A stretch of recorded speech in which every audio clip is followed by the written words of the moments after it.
Tonight, what the Prime Minister is saying about his high-stakes meeting at Mar-a-Lago.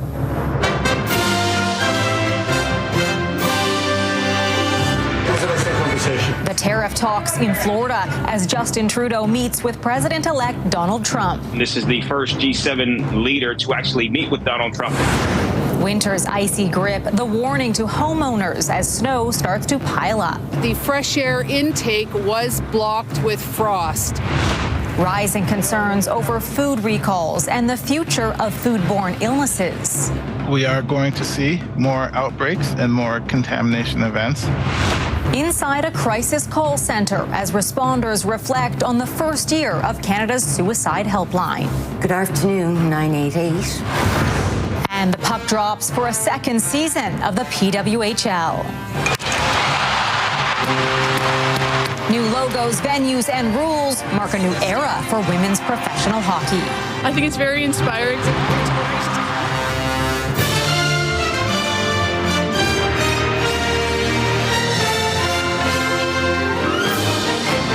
CTV National News with Heather Butts. Good evening. The Prime Minister landed back in Canada today after a high-stakes meeting with President-elect Donald Trump. The leaders met at Trump's Mar-a-Lago estate as he threatens to impose massive tariffs on Canadian products. CTV's Jeremy Sharon has more on the topics discussed during last night's surprise dinner. Prime Minister Justin Trudeau back in the capital this morning after a surprise stop by to Mar-a-Lago to meet with Donald Trump. He summed up the meeting before leaving his Florida hotel this morning. It was an excellent conversation. Trudeau shared this photo on social media, thanking Trump for the dinner, adding that he looks forward to the work they can do together again. This is the first G7 leader to actually meet with Donald Trump. But of course, we know Donald Trump has Canada in the crosshairs. Trump this week threatened 25% tariffs on all incoming Canadian imports unless his border concerns are addressed. Government sources tell CTV News during the nearly 3-hour dinner, federal government representatives were given no assurances tariffs could be avoided right now, but a solution in the long term is possible if the border is further secured. Good morning, everyone. The Prime Minister warned earlier Friday Trump's threats should be taken seriously. Donald Trump, when he makes statements like that, he plans on carrying them out. There's no question about it. How's Mar-a-Lago? The Prime Minister's Chief of Staff, Katie Telford, accompanied him on the trip, along with Public Safety Minister Dominic LeBlanc. And it was good. It was an interesting, it was a positive dinner. Have a good weekend. Trump called the meeting very productive in a post on his social media platform today, adding they discussed many important topics that will require both countries to work together, like the drugs crisis, energy, and trade. At home, Prime Minister Trudeau is facing pressure, too, from premiers across the country to strengthen Canada's border. Ontario Premier Doug Ford said today he was glad to see Trudeau meet with Trump, but expects a plan from the Prime Minister to avoid the tariffs. Heather? Jeremy Sharon reporting from Ottawa. Thanks. A state of emergency has been declared for several counties and towns in New York after more than 2 feet of snow hit the Northeast and Midwest United States.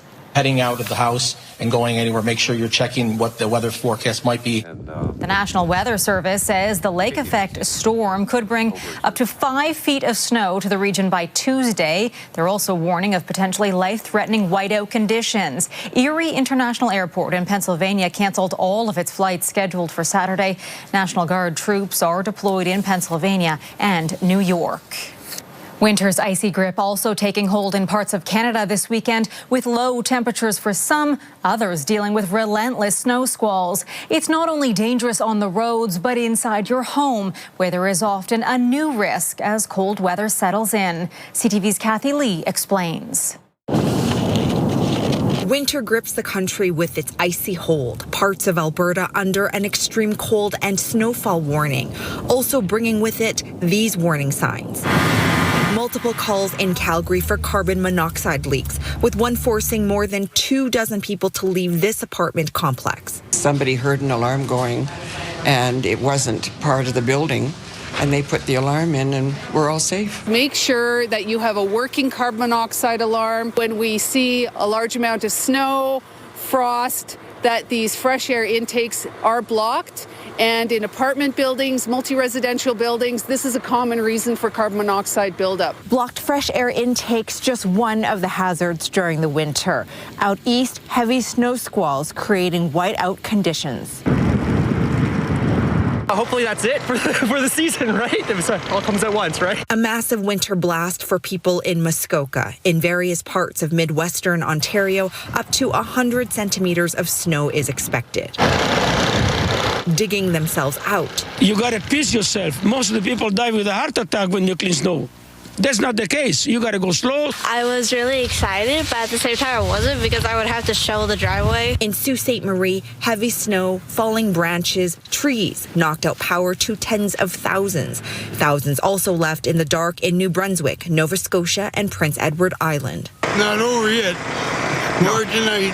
Far from over, Environment Canada says the snow squalls in parts of Ontario will persist into the weekend. But in Alberta, a drastic swing will see temperatures jump above zero early next week. Kathy Lee, CTV News, Calgary. A recent wave of produce recalls traced back to Salmonella or E. coli have food safety experts on alert. And there are growing concerns we could see a rise in foodborne illnesses in the near future, with climate change being a major contributing factor. Here's CTV's Kamal Kramali. Here at this Toronto produce market, between the friendly everything on sale and sometimes fast-talking farmers, there's a common focus on keeping everything fresh. We just take more precaution. Especially after growing concerns over countrywide recalls. But the cucumber recall, and I thought, oh, that's not good. I wonder if farmers around here are going to have to not bring their cucumbers from there. This past week alone, a brand of cucumbers recalled after worry they may be contaminated with salmonella. Carrots recalled over E. coli risks, and consumers told to throw out this brand of enoki mushrooms over potential listeria. The bacteria that are causing these food recalls are the usual suspects. But food recalls have stayed steady over the past few years, with 160 recalls so far this year, not far off from what we've seen the last couple of years, and nowhere near the over 250 recalls from 2021. What is worrying food safety experts is the future. We are going to see more outbreaks and more contamination events.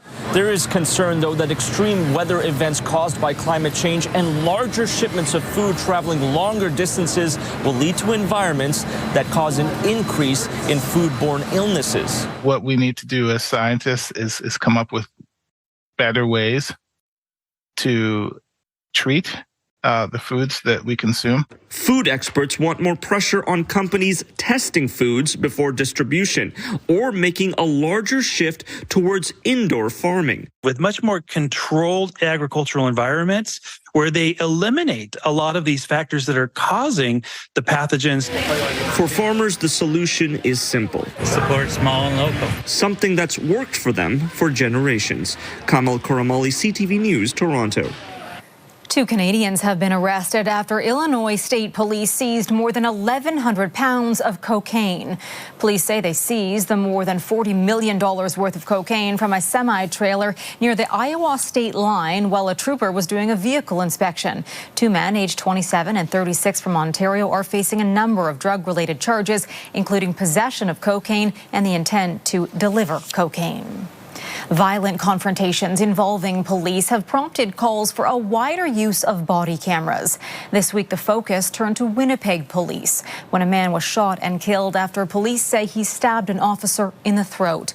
A warning, the video is difficult to watch. CTV's Alex Karpa reports. This social media video has been viewed thousands of times. A bystander captured this as police confronted a suspect. According to the chair of the Winnipeg Police Board, it doesn't tell the whole story. That video doesn't really show the full context of the interaction between the individual and the Winnipeg Police Service. So body-worn cameras wouldn't have prevented a situation like yesterday, but would provide accountability around what transpired. Chambers says Winnipeg Police are waiting for feedback now that Manitoba and BC RCMP started using body cameras for some of its officers last week. This is in line with the RCMP's efforts across the country to be more transparent and accountable, according to that police service earlier this month. We anticipate the body-worn cameras will deliver tangible benefits to the communities that we serve and improve safety not only to our officers but members of the public. One former Ontario Police Commissioner says police-worn body cameras are a must for all officers. It is a benefit in many ways, whether it be digital technology, cameras, audio, better weapons, etc. So how do you not issue those to police services that are trying to do their best to protect themselves and the public? Others believe body-worn cameras will not restore trust between police and the public and do not provide the full picture. Are the body-worn cameras going to ever give us a full depiction of an incident or a scenario? No. Rather, body-worn camera footage is just a piece of the broader puzzle, which could help us to better understand a situation. Now, it's unlikely that the public will ever see any footage from body cameras during police interactions due to laws here in Canada. But during their national conference, the RCMP said there are rare cases when footage will be released due to public interest. Alex Karpa, CTV News, Winnipeg. To the Middle East now, where an Israeli airstrike in Gaza has killed at least 5 people, including employees from the World Central Kitchen. The U.S.-based charity says it's urgently seeking more details after a statement from the Israeli military claims it had targeted a wanted militant who was part of the October 7th Hamas attack. The charity says it had no knowledge of anyone involved, but has paused operations in Gaza, marking the second time this year they've suffered from an Israeli airstrike. Rebel forces in Syria have taken control of most of Aleppo, the country's second largest city. Russia's defense ministry says its air force carried out strikes on Syrian rebels amid an advance by forces opposed to Syrian President Bashar al-Assad. It says more than 300 rebel fighters were killed. The governor of Aleppo, police and security branches have withdrawn from the center, according to the Syrian Observatory of Human Rights. Coming up, a helpline for all Canadians. When they call, they may be in an acute state of distress. A look inside a life-saving service and the 988 responders on the other end of the line.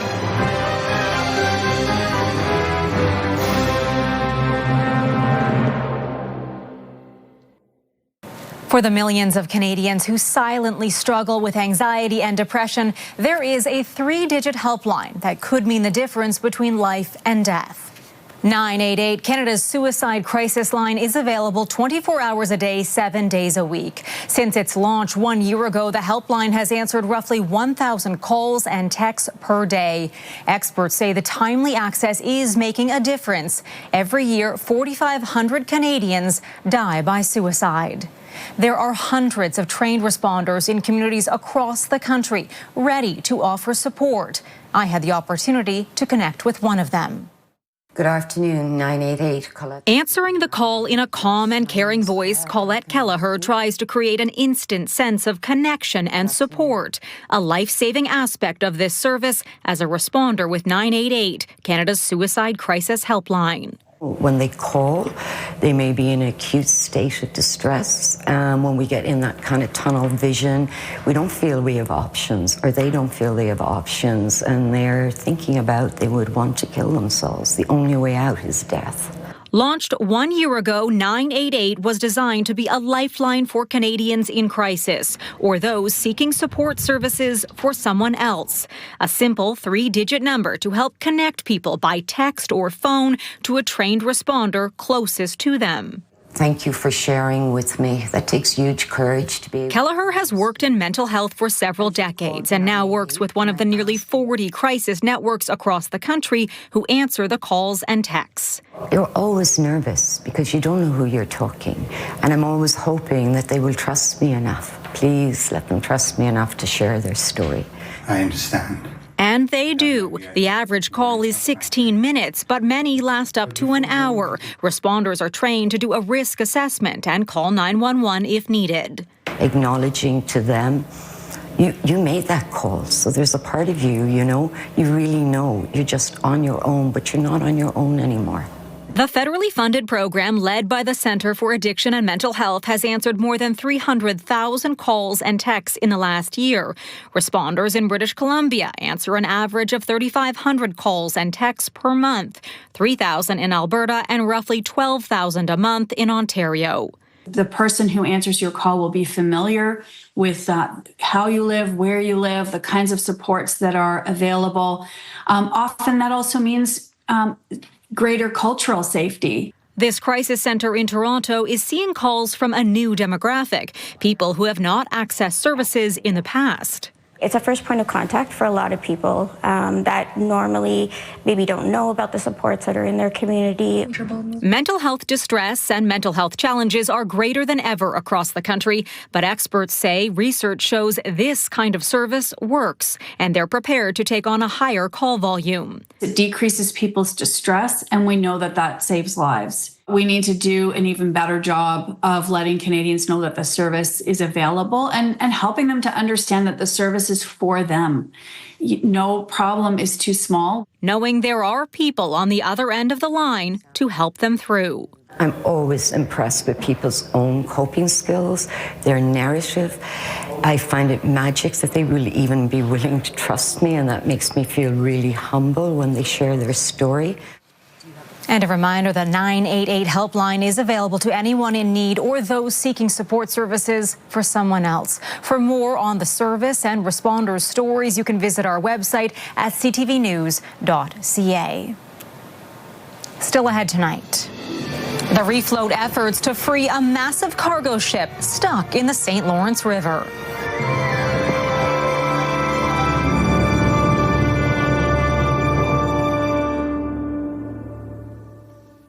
We're getting a look tonight at a startling link between heart disease and the early development of dementia in men. CTV's Paul Hollingsworth highlights the importance of prioritizing a healthy lifestyle. New research is linking cardiovascular diseases to dementia.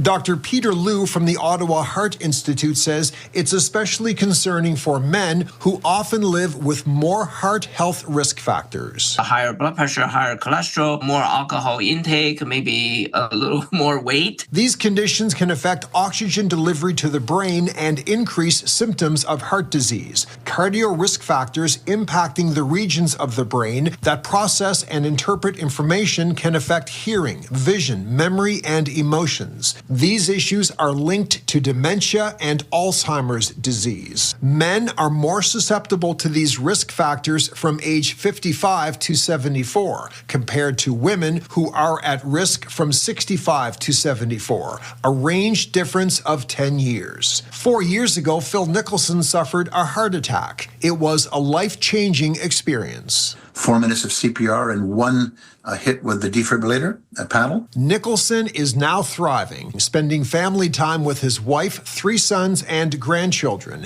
He says this new research sounds an alarm, especially for middle-aged men, to be aware of the health dangers they may be facing. Lifelong life skills that are preventive, very important. But also the importance of early recognition and response when an event does happen. These latest findings reinforce the importance of having a healthy diet with regular exercise. Men in particular, in middle age will need to really pay attention, to all these risk factors. Dr. Liu says if being at risk for a heart attack isn't scary enough, facing new concerns about dementia could provide even more motivation for men to make healthier life choices. Paul Hollingsworth, CTV News, Halifax. The latest attempts to free the Timas dual cargo ship have been unsuccessful, but refloat efforts continue. See these guys in action and see if they can pull this thing off. The ship carrying Canadian wheat got stuck after running aground on a shoal along the St. Lawrence River last Saturday. Crews are planning to reduce the ship's weight to refloat it, and a new salvage plan is expected next week. The St. Lawrence Seaway Management Corporation says the ship is in stable condition and is not taking on water. No injuries or environmental damage have been reported. A historic agreement between the Manitoba Métis Federation and the federal government was signed today. From our perspective, it really sets the framework of the new relationship. The Federation is now recognized as the government of the Red River Métis. The Manitoba Métis Federation is the first group to sign a modern treaty with Ottawa.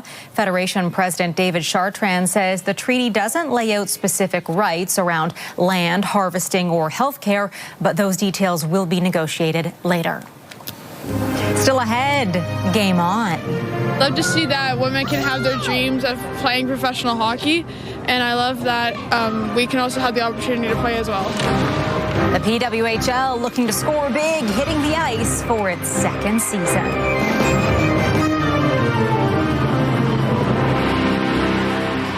The Professional Women's Hockey League is playing off the momentum and excitement from a successful first season as teams hit the ice tonight for Season 2, sporting new names and logos. Takes her time, she skins, Razova, shot, stopped by Desbiens. The Montreal Victoire treated their fan base to a thrilling shootout win over the Ottawa Charge. And a similar scene in Toronto with a full house amped up to see their team play as the Scepters for the first time. CTV's Natalie Johnson explains. As the fans filtered in for Game 1 of Season 2, the crowd was pumped for the return of the PWHL. The empowerment, the inclusivity, it's just an awesome thing to see for the younger generation growing up. The PWHL has brought something to women's sports that we haven't seen before. As a little girl, I didn't have a sports team I could look up to unless it was a male-dominated sport, and now we do. They can be able to play hockey like boys can too. Nearly 8,000 fans packing the stands inside the Coca-Cola Coliseum. On the new ice, a new name, a new logo, and a new look for Toronto's team, now known as the Scepters, facing off against the Boston Fleet in the season opener. We've been waiting for this for so many years. It's about time that we have something for us. It means so much. I think it's very inspiring. Like, I play as well, so to see other women that are getting to play professionally and have a career like that is really cool. I love to see that women can have their dreams of playing professional hockey, and I love that we can also have the opportunity to play as well. Boston was last year's lowest scoring team, but took an early lead in the first. Sarah Nurse tying it up shorthanded to the delight of the crowd. Hannah Miller pulling the Scepters ahead with a power play goal with less than 2 minutes to go. And an empty netter by Emma Malte sealed the deal with just seconds left to defeat Boston 3-1. Score aside, a win for women's sport, appreciated by both the youngest of players. I feel very happy that not only boys can play, but girls can too. And their parents. They just love being a part of this. I think this is amazing. It's inspiring and it's positive, and it's just going to bring all the women forward and power, girl power all the way. The power of the PWHL once again palpable with the start of the Scepters season. Natalie Johnson, CTV News, Toronto. An exciting start to another season. For all of us at CTV National News, thank you for watching this evening. I'm Heather Butts. Good night, and I'll see you again tomorrow.